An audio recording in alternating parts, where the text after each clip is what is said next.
Let's take a deeper dive now into President Trump's plan to lower pharmaceutical drug prices, which he announced today in the Oval Office. Stephanie Sy joins us with more. Stephanie? Unlike in other countries, in the U.S., pharmaceutical companies set the prices of drugs with few restraints, which means in many cases we pay a lot more compared to, say, Canadians or Europeans.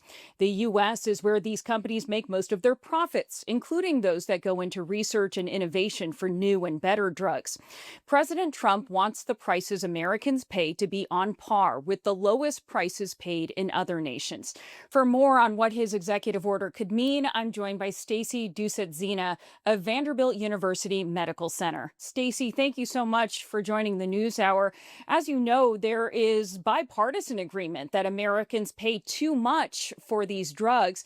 Former President Biden made this a policy priority as well. What does today's EO do, and do you think it could move the needle? Thanks very much for having me. Today's executive order is a bit light on details, but one of the first steps that they've articulated in the executive order is to open up price negotiations with drug manufacturers and presumably having those negotiations take place over the next 30 days or so, with the goal of having prices in the US be more similar to other countries. They also mentioned that if those negotiations are not successful at bringing down the prices substantially, that they will take another series of actions, which would include more formal rulemaking around things like a most favored nations proposal, which we actually saw something similar to that in the prior Trump administration. Americans pay 3 times as much for prescription drugs than citizens of peer nations. Stacey, listen to what President Trump said he wants to see now. It's called Most Favored Nation. We are going to pay the lowest price there is in the world. We will get whoever is paying the lowest price, that's the price that we're going to get. Stacey, you laid out some of what the president hopes he can do. How realistic, though, is that kind of price decrease so suddenly?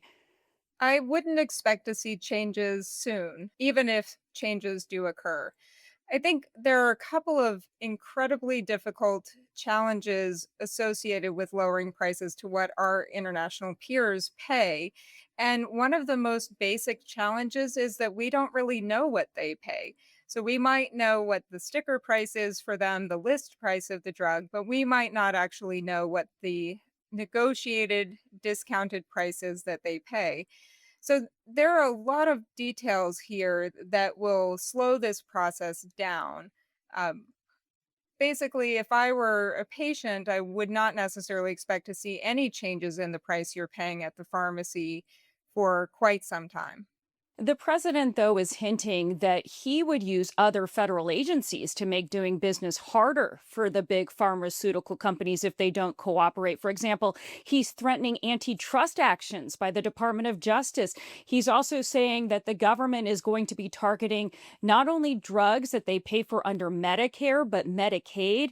And the order directs the FDA to look into importing more drugs from foreign countries. What do you think of those potential actions? Could that be enough to scare these drug companies essentially into lowering prices?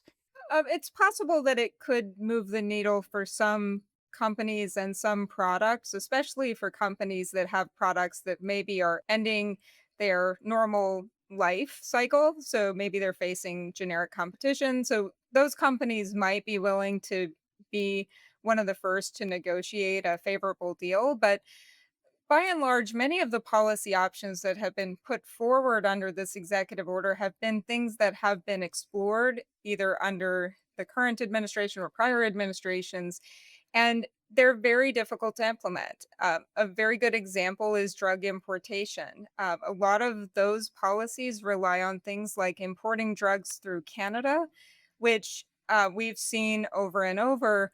Canada is not willing to participate in a drug importation program with the US when thinking about large purchases from the US. So I think that these are threats, but whether or not the drug companies think that these are going to be credible threats is something different. Let's say Trump were able to pull off lowering prices to what, again, peer nation citizens are already paying. How big of an impact would that have on U.S. consumers? It would depend a lot on which programs are affected and which drugs. But, let's say that it was a broad approach to lowering prices of drugs. It applied to all insured populations. It could have a substantial impact. Again, the logistical challenge of understanding what price is paid in other countries is one that has not been solved, even as the Center for Medicare and Medicaid Services has explored different options for implementing this type of policy. So, one question that I think is really outstanding is how do we know what those prices are? And if we can't observe the real prices, and the pharmaceutical companies just push up the list prices, this sticker price in other countries, we might be able to match that, but then that's not real savings for us. So again, I think that the possibility of savings is very dependent on some of these logistical issues that I don't believe have been fully worked out. That is Stacy Dusadzina at Vanderbilt University Medical Center. Stacy, thank you. Thank you.